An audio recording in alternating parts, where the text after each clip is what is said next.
Nos escucha ya al otro lado del hilo telefónico don Pedro Barato, el presidente de ASAJA, la Asociación de Jóvenes Agricultores, con el que vamos a conversar de lo que ha dado de sí el pasado ejercicio en el campo español y sobre todo lo que se espera de este 2015. Don Pedro, buen día y gracias por estos minutos de su atención. Buenos días y muchas gracias a ustedes. ¿Cómo se llevan estos primeros meses de 2015 después de un año que en algunas zonas ha sido bastante complicado a nivel agrícola y ganadero? Bueno, yo creo que hay dos partes, ¿no? Desde el punto de vista agronómico, pues el año fundamentalmente en nuestra región ha sido un año bastante complicado. Ha sido un año con unas producciones en cereales desde luego muy malas y encima no se ha acompañado de precios.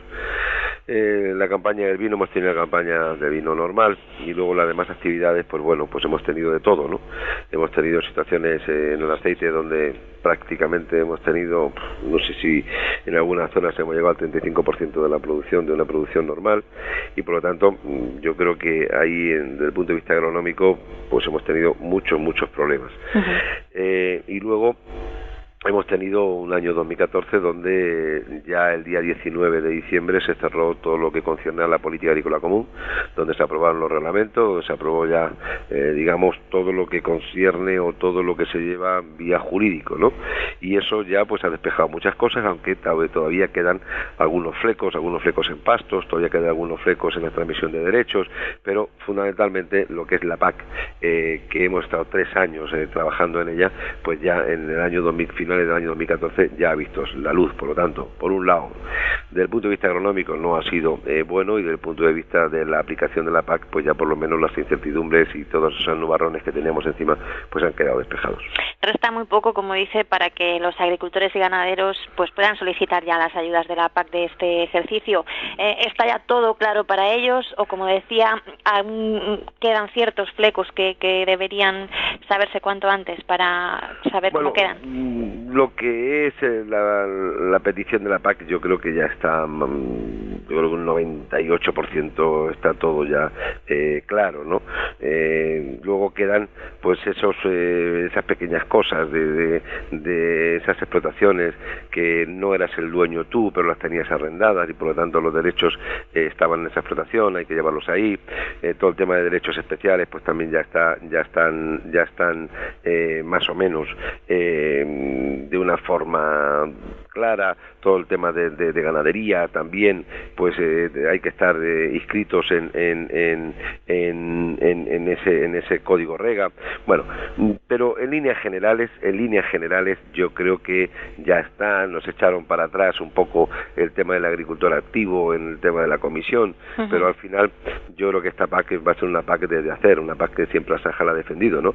En el sentido de que no puede una explotación cobrar si de luego no se tienen las buenas prácticas agrarias y no se tiene cultivada, ¿no?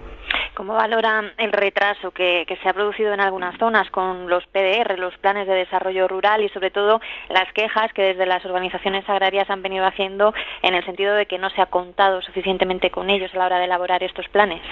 Bueno, pues yo creo que estos son situaciones que hemos venido denunciando a lo largo del año y a lo largo de años anteriores, ¿no?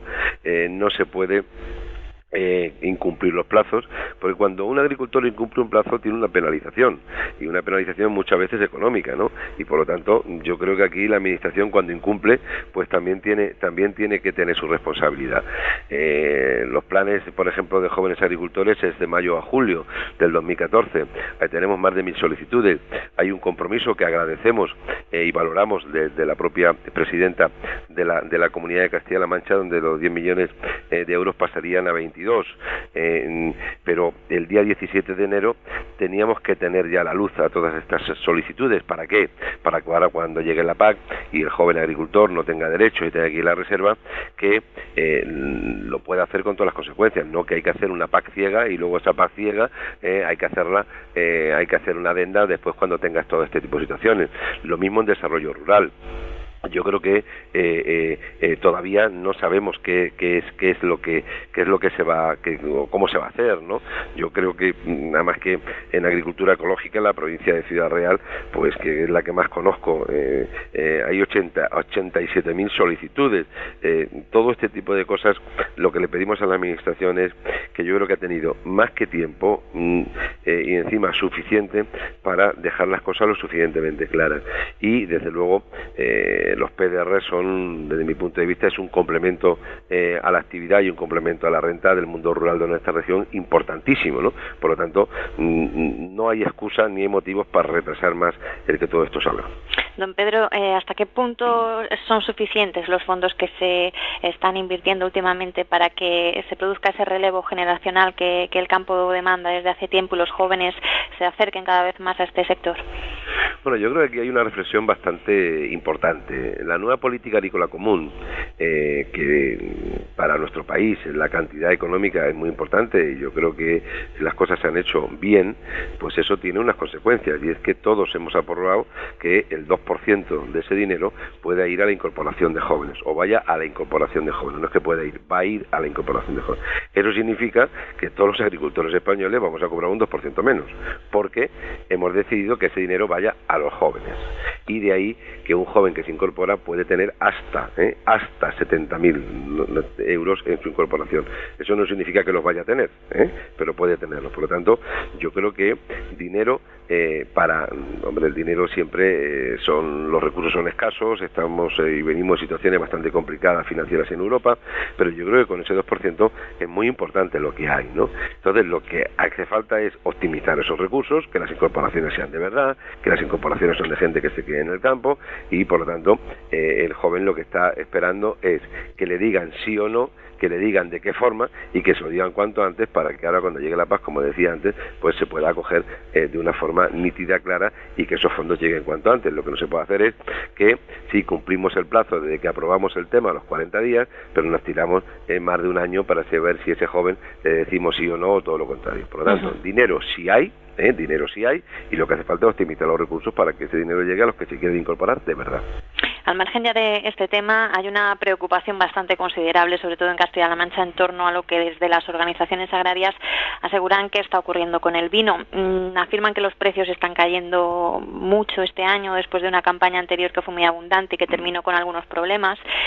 José María Fresneda, secretario general de Asaja en Castilla-La Mancha, hace muy pocos días nos decía que es fundamental una medida de mercado que paralice el hundimiento del precio del vino y que se ponga negro sobre blanco la realidad del vino en Castilla-La Mancha, que presenta, dice, numerosos problemas. ¿Qué opina usted de lo que está sucediendo y cuál sería la medida más conveniente a su juicio para atajarlo? Bueno, yo creo que hay que hacer una reflexión más profunda, una reflexión en donde lo que dice José María pues lleva razón, pero hay que hacer una reflexión en el siguiente contexto. ¿Por qué las demás zonas productoras españolas tienen menos problemas que nosotros? Uno. Y dos, nosotros tenemos, podemos resumirlo, que nosotros somos los que más producimos, somos la región de España más grande en producción. Pero yo creo que para los tiempos que vienen y de la forma que viene, yo no hablo de limitar, yo no hablo de prohibir, yo no voy a hablar de nada de eso. Yo creo que ya el agricultor sabe lo que tiene que hacer fundamentalmente, pero sí, para que lo que viene en el mercado, a mí lo que me gustaría es que hubiera discriminaciones positivas. Que la discriminación positiva consiste en que no toda la uva de Castilla-La Mancha, no toda la uva de nuestras comunidades autónomas más o menos tiene el mismo precio. Yo creo que hay que discriminar, y hay que discriminar positivamente, porque si no, al final el vino malo, que no es que haya vino malo, sino haya vino de más calidad o de peor calidad, le pone precio al vino de excelente calidad, y eso no puede ser. Y luego estamos en una previsión, tenemos una cosecha que supera casi los 42 millones de hectolitros, ¿no? Hemos tenido un 20% menos que la campaña pasada, ¿no? Entonces yo creo que hay que ver esos 44 millones de hectolitros cómo cómo lo hacemos, y yo creo que hay que hacer todas las campañas posibles para que el vino embotellado vaya ganándole terreno al vino a granel. Esto no se acaba de la noche a la mañana, no se acaba de la noche a la mañana, y por lo tanto todo el esfuerzo que también se haga de vender a granel, bienvenido sea, pero lo que es el valor añadido, lo que es ese esfuerzo tan grande, se saca más dinero en una botella de 750 que no en una botella de 25.000 litros. Por lo tanto, a mí me gustaría que fundamentalmente se haga por ese camino. Y el segundo camino, yo creo que el sector del vino se tiene que ir organizando, y yo creo que ha dado un paso muy importante creando la interprofesión del vino de España. Yo creo que eso es importantísimo. Tenemos ejemplos de otros sectores, remolacha, aceite, aceituna de mesa, donde la interprofesión está haciendo una labor fantástico, ¿no? Y luego yo creo que no hay que dramatizar las cosas. Las exportaciones que estamos haciendo de vino, yo creo que están subiendo, y lo que no podemos conformarnos es que vendamos más a menor precio. Tenemos que seguir trabajando en vender mucho y a mejor precio, pero en estos tiempos, pues al final, cuando hay mucho volumen, pues lo que quieren rápidamente es bajar el precio del vino.